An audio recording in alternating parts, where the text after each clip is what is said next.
Hello, Tom. Hi. First of all, I want to thank you for making some time now that you're working very, very hard at this event in Hoogstraten. The floral design readers really appreciate your time. And, as a first question, floral design readers don't really know you yet. And, your passion for flowers, where did it all start? Did you go to a specific school or what did you do? Well, I did go to a specific school, but it was not a school for flower arrangements. I was going to school for graphic design, and after I ended the school, I was searching for another way to express my creativity, and I found that flowers were more suitable to do so, and that's why I started with the idea to open a flower shop. But to be quite honest with you, when I decided to open my flower shop, I never made a bouquet. You'd never made a bouquet before? Yes. Oh, great. But some voice in me said, you're going to do this and it will happen and it will go all okay. If I think back to that idea, I think, was a crazy idea. Was I mad or was I... did I escape from a mental institute or something? But I think sometimes you've got an inner voice and which gives you the trust and the belief that you can do something. Of course, I had some experiences with flowers in my hobby time, and I felt really fast a connection with that material.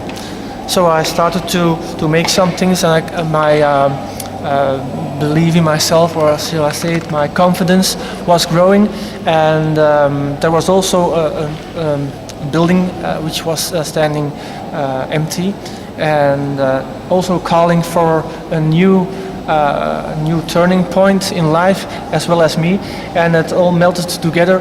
So I said I'm going to do it, and really fast my business was going straight up and growing and booming. So of course it was very nice, and I think after a few months, a half year later, I started to work together with another Fleur Creatief. Oh yes. And Fleur Creatief are the ones who organize Aldenbiesen, flower happening in Aldenbiesen in September. Correctly. And that kept me sharp, because if you are in a magazine, you have to stay creative and expand your borders, because the readers want to see something different every time. In fast changing time, it's important that there is, how shall I say it, fast an evolution, you mean? An evolution, and new ideas coming to the people, so that I can be inspired.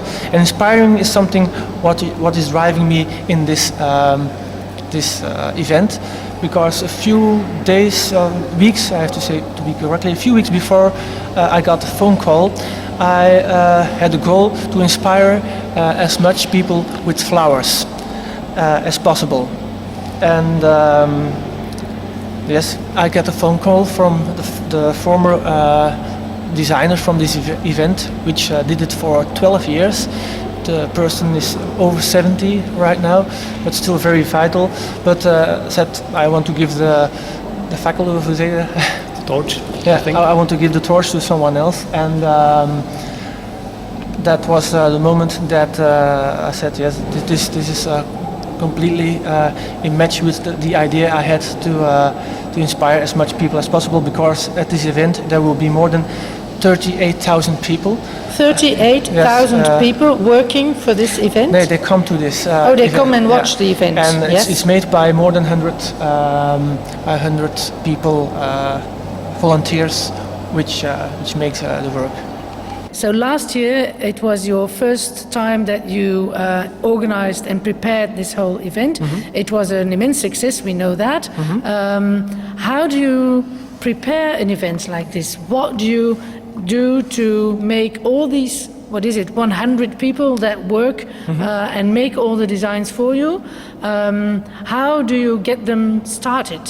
First of all, don't worry. Very important, because if you start worrying and all those people they're working in your presence and you start to get nervous, they will take your nervosity over. So keep calm. It's very important when you start working with them. But before you start working with them, you have got the preparations, of course. You have to make 40 objects. Sometimes even more than 40, which all have to be, of course, a little bit different. They have to have vegetables, if possible, not all of them, but it's also important that they are having some of them, because we've got the auction over here, the vegetable auction, which is also a very important player in the entire happening. So you start to wonder, of course, and pictures come by in your brain, or how do you say that? And then you start to make some drawings of them. Sometimes you just start drawing, and there's a shape, and then you go and translate that to something with floral materials. Okay. Sometimes it's just starting in your atelier. You start working, and something will appear. Okay. Because so your graphic design or your graphic education makes you also a good drawer, of course. yes, but to be quite honest, that was a little bit a handicap, or do you say that in Yes. English? That's Yeah. a little bit a handicap, because I'm not that good drawer. But of course, when there is a difficulty or an obstacle, you can make always something better from it, because I didn't draw as much, but I start to search for other things which could compensate it, which make me a little bit more different than the other ones.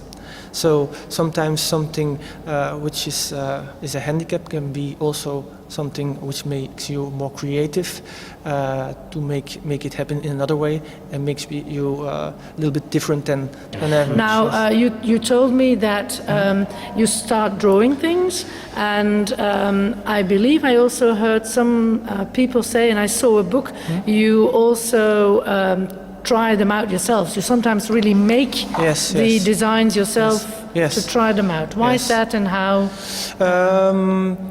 Because I try to search several ways to be creative. You can be creative just by imagination, starting imagining, and then put it on paper, because it always has to end on paper, because the people over here do have to have a visual of it. Afterwards, we have to write it down so they can understand a little bit what is going to happen, which materials are needed, and so forth. But you can also just some things I drawed. I didn't know what the end result would be. I just let it to the moment. So it's a little bit like climbing a mountain. You don't know which steps you have to make at the top. No. And most of the time, then you make the most beautiful things, because you let them grow, come alive at the place where you are, and you have to arrange it with the materials that are over there. So you have to be very creative to make it happen. Okay. So you get a little bit out of the comfort zone, so it can happen on another way than most things you imagine are pictures you already have absorbed in one or other way, and they morph to another. But if you start with some materials at the place, you have to have a lot of trust, of course, that it will go right.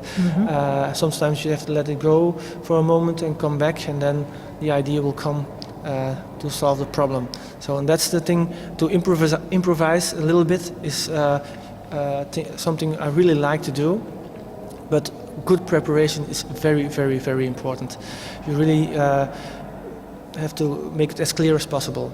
But sometimes I accidentally leave a few things unprepared, so there may be a solution at the moment. Okay. As you told us before, when we were standing in the big hall, Yes. With that prepared work, with the green, I don't know what material was used there, the Cornice. cornice, Yes. and with all these lines. Yes. You told us something about that. Can you explain a bit? Yes, well, that's a little bit an example of it. You have to have good preparations. The frames were made very well by the technical people of High Street of Hoogstraten. Hoogstraten. Ah, yeah. Okay. And so you have to make drawings for them. You go at their atelier and you draw some things, and then they start to build it up. You have to choose your flowers. You have to choose the materials which is needed to the materials which you need to make the technique happen. And then at the place where you start, you make with the wire? The takken, The twigs, the twigs, branches or twigs. Yes. With yes. Then you go with the twigs, the branches. You make a few shapes, and then you start to shape further and further. And because you already have an existing shape, certain moment you can't evolve any further that way. So how do we have to go right now? And then they usually come and pull my arm and say, what do we have to do right now? And then I have to give some direction, of course, so it can evolve till the end. Okay.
So you have drawn everything beforehand?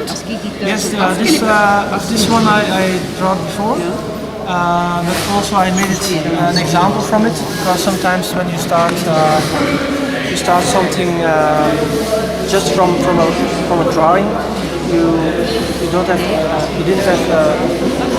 You don't have a clue or a real idea what it's going to look. Picture already, and by making it sometimes it improves, because you get to solve some problems and by solving the problems you get most of the time a better result. Yes. Does it sometimes happen that the ladies and men who are working with your preparation, they have the drawing, they have a picture, and they have the material they need to use? Does it sometimes happen that they say, we can't finish this, have you got something else in mind, can we do something else?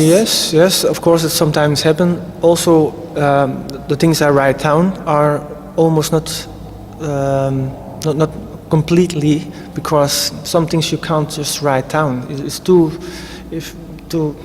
much feeling in it to explain it by word. Yeah. And that's why they sometimes they come to you and say, I don't really understand what you mean over here, so can you explain a little bit more? And sometimes by word I can't explain, but by doing it, you show it. I show them, but sometimes just by word, and sometimes just by saying to them, if you know they are good skilled, make 3 solutions for me, and I come back later. Okay. Because I think it's very important that people who have the skill, that you leave them in their skill, so that you don't take over all the time, because that's the way they can grow too. Okay. If you always take everything out of their hands, they will not be able to learn new things. And of course it also makes my work a little bit lighter, of course, because you have seen sometimes there are 3 persons or 4 persons at the same time asking me to come and have a look and ask for direction, and then that is sometimes very useful to work this way. So you sometimes also leave the people who are in your team, you leave them some of their creativity as well. They can put some of their creativity in your work too. The creativity I give to them is most of the time technical creativity to solve a problem, for instance, but you have to know which persons you can give it to, and which persons you don't have to. But these people learn while doing while making your designs. They also learn things. Yes. So it could be kind of a workshop. Yes, it is. I think most of people do this because they want to know new techniques. That's the very, very main reason for most of the people that they come to this event, because there are new techniques and things like that. Do you sometimes give workshops yourself? Yes, I do. Yes. And do you do that in your shop, or where do you? Most of the time I do them in my shop. I had a phone call yesterday for a large company which would like to give some workshops in-house in their company, or at my place or somewhere else. We're still negotiating about it. So. Okay. And do you also have the intention to go worldwide with your workshops? Do you want to work internationally? I will say that's it's open. I don't say no or yes. It depends on the situation and what the idea is. So that might be an option. Yes. Okay. Yes. Fine. Yes. I think it's very important for me to inspire people. That's what I really like, and certainly when it's directly as here. And I think freedom and boundage, a connection with people, are 2 reasons why I'm doing this. Because in the first thing, I'm free to be creative. We have a lot of materials, a lot of people, a very good technical crew, so you can really go very far in this. So there is my freedom a little bit. But of course the boundaries you get with the people is also very, very nice, because I think it's very unusual that one designer makes 40 objects. Most of the time if you go to events there are 40 designers and they make one with a few people, and that makes this very you get a boundage with all those people, because you have one goal with one family and whole group, and it's not only the volunteers, but it's also the auction over here is also the Hoogstraten zelf, the council or the town Hoogstraten that works with you? With you, and maybe also people who work at the council, like technical people who work for the council, they now also work for you? Yes, I do, and they have a really good good crew over there, because what they do over here is very, very exceptional. I think this event on itself is very exceptional because there are so many organizations and people and businesses involved to make that happen, that everyone stays happy, is dancing on a small rope, but it happens over here, and it happens really flawlessly. It goes really smooth. So it's not just all about flowers, but it's about flowers and people together. Yes, I think if you make the metaphor for flowers you give, is giving, and vegetables is something you eat and they come to you, you give it to yourself. And that's for the physical body, the vegetable, and the giving is for the mind. So it's all a circle of life. Okay.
Hollow half spheres of polystyrene are available in Belgian wholesalers.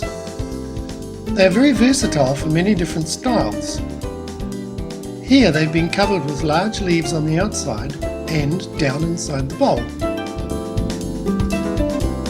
Screwed to a platform and then filled with floral foam, each form was then finished with an array of colourful cauliflowers and orchids.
rods welded onto a central stand were the foundations for these stylised trees. Wrapped wool, ribbons and amaranthus seed heads all cascaded downwards.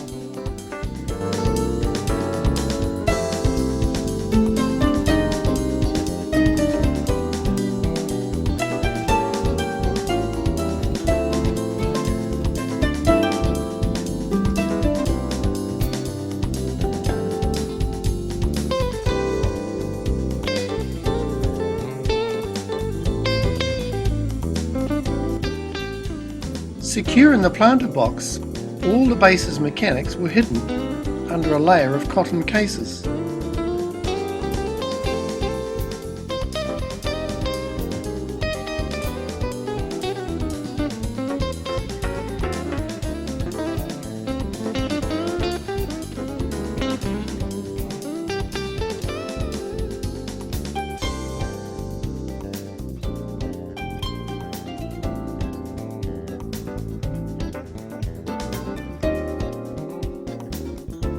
Water tubes for the amaranthus and phalaenopsis orchids were hidden with wrappings of wool, which also bound them to the foundation rods.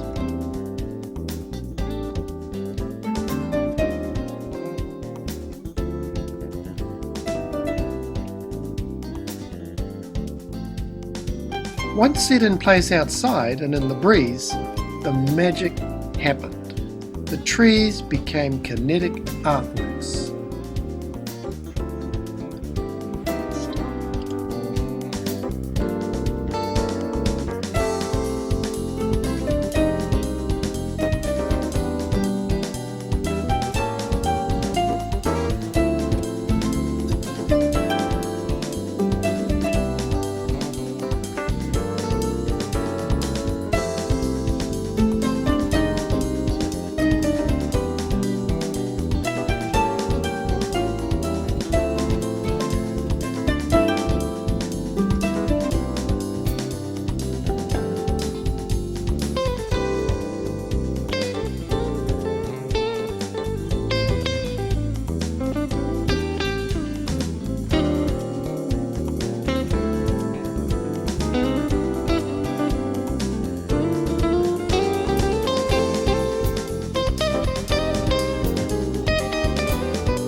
Tom, one more question.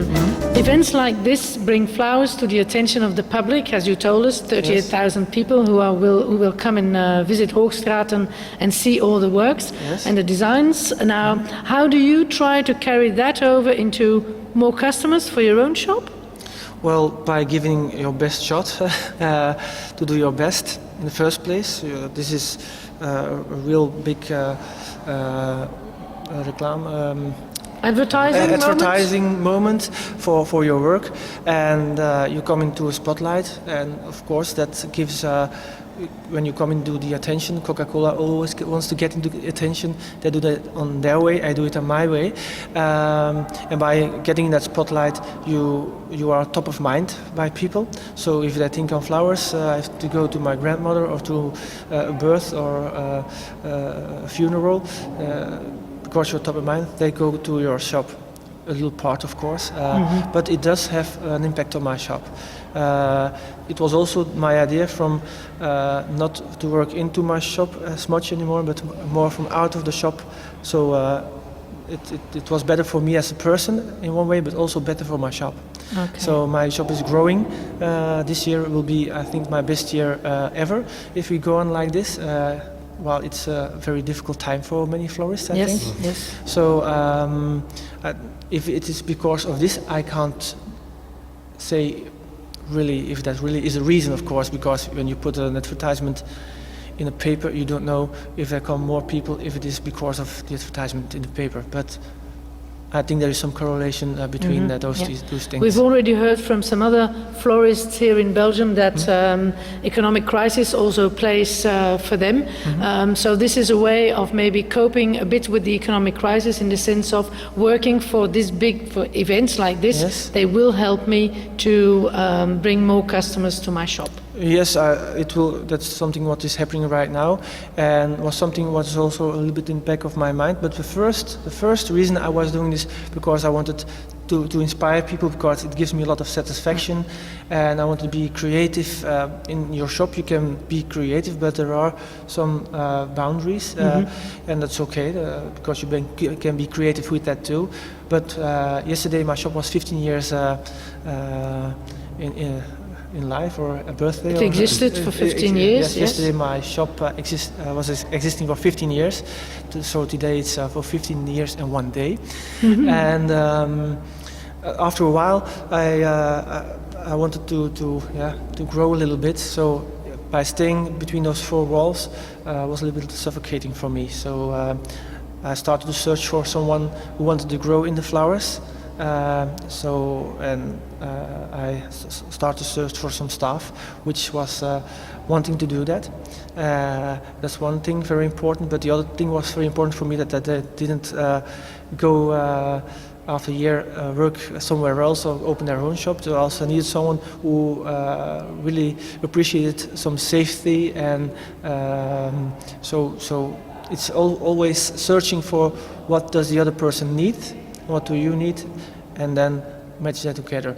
It's not what I need, no, it's what do we need. It's always the boundaries also there, and the freedom of the two people.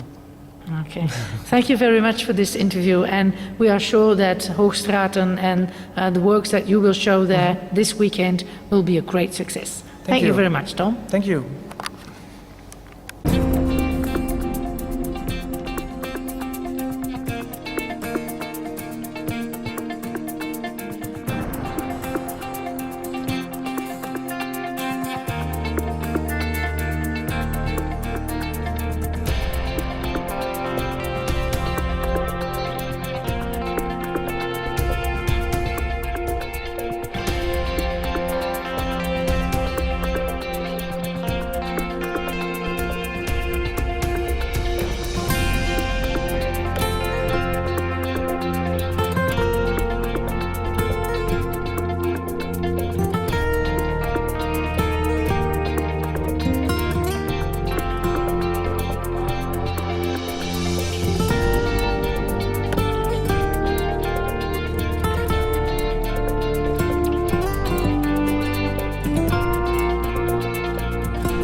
The metal bases for these huge chandeliers were originally the roofs of pergolas that had been used for a previous festival.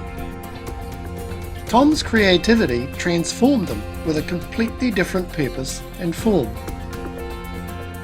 Enclosing the space with rope is a cost-effective way of creating a form, while still retaining the required shape. It also allows quite complicated shapes to be created without having to introduce heavy materials. Ideal in this case, as it is being hung above footpath.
The heavy stand supported a metal frame, which splayed out from the bottom.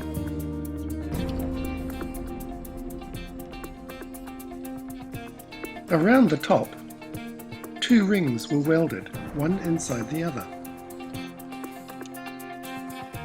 Cornice alba was then wired around these metal rings. Double-sided sellotape was wrapped around the base in preparation for the leaves, which were then pushed onto it. Finally, all the cornice was ready to be wired in place.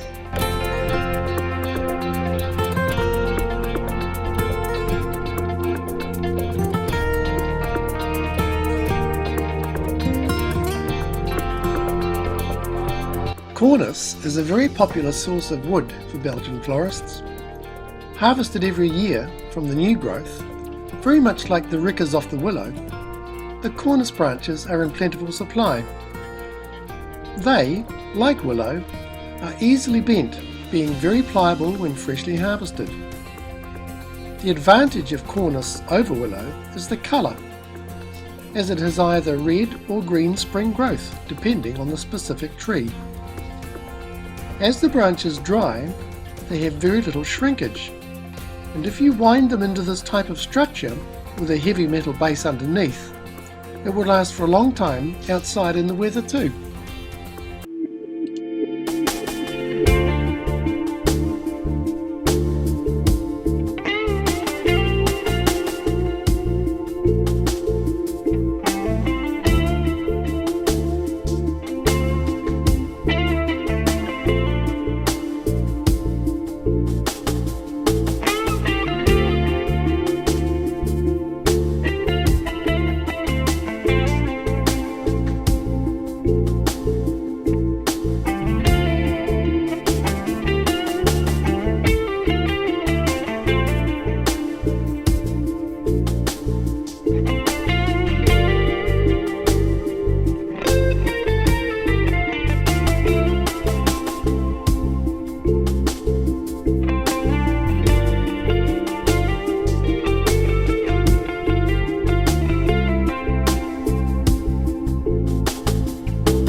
Metal pipes with a small platform on top were pushed down on top of the stand, ready to support the floral foam sphere of roses and capsicums.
Tondo Hoa used paraffin wax in several of his works.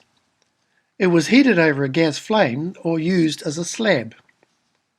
These magnificent pedestal pieces were just one example. Built using capsicums along with roses and gypsophila, the effect was stunning. The capsicums were cut in half and dipped in hot wax before being pinned in place. Not only did they give a different effect, it would also have preserved them a little.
Huge wax slabs can look like frozen lakes, especially when a crack down the middle reveals water and floating flowers.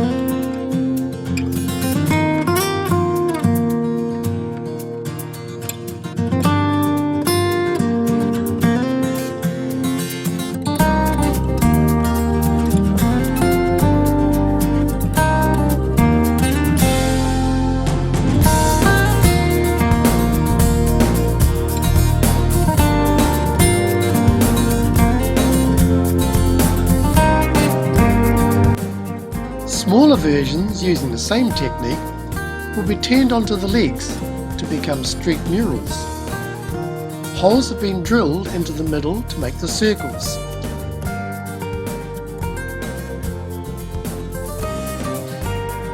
To allow onion rings in one and chrysanthemums in the other to be layered underneath.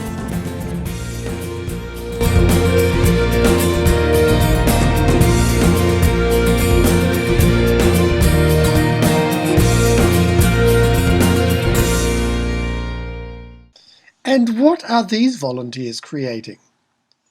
They are layering thousands of leaves onto a large polystyrene rectangle. Cutting out any shapes as needed, they made a mural commemorating a battle that took place in Hoogstraten in 1814. Using double-sided sellotape made the task so much quicker than pinning or gluing.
Tom designed with plaster of Paris fabric and netting containers in this huge work. The shapes were made by hand, so the rough texture and finish was on the edges. They were a fabulous contrast to the smooth witloof, lilies, and typha, which would be added into the floral foam later.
Polygonum, also known as Japanese knotweed, and a vicious weed in most countries.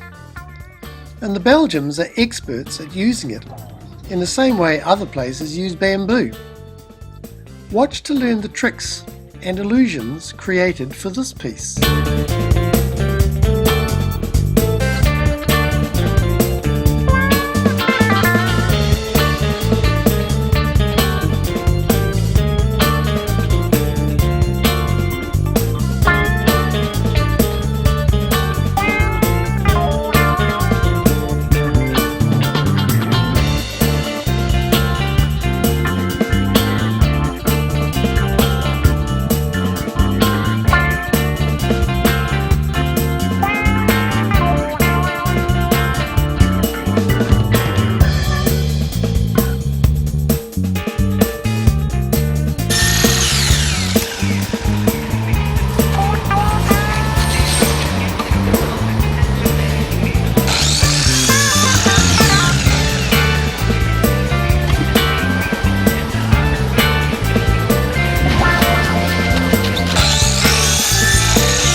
Tom, there are few limitations as to what can be decorated with fruit and flowers.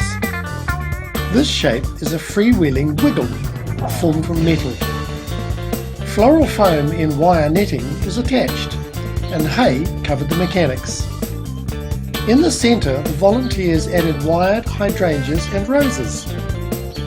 But the vegetables had to be included, so Tom added parsnips, as you've never seen them used before.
So the ladies have prepared everything, but are not quite sure how and what to do next. So they've just asked Tom to come over, and he's explaining them what to do, giving them instructions, and maybe giving them an example, showing them exactly what he wants. Because he has designed everything. He made drawings, he made pictures, because he made some of the works and the designs himself just to see what they would look like, how difficult it would be for the ladies to do them. And he didn't make them all.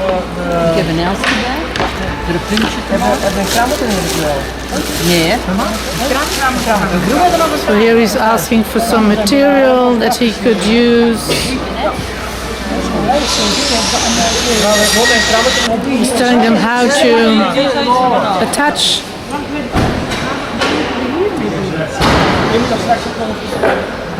And then telling them how to cover the mechanics. So scissors is what he wants. Where are the scissors? Here they are. There they are.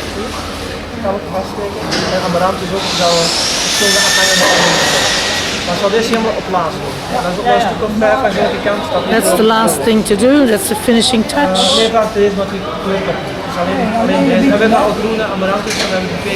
Different colors they're going to use, green and grey ones.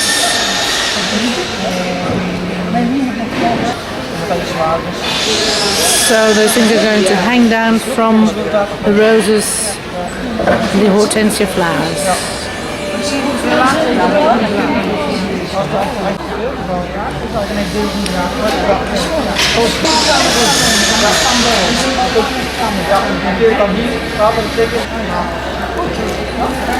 Okay, so the ladies can continue finishing the job.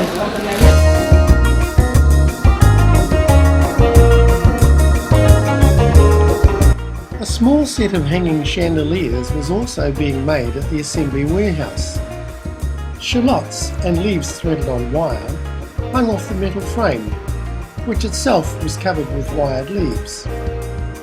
Curved sticks created the base shape, and these were all wired in place as well.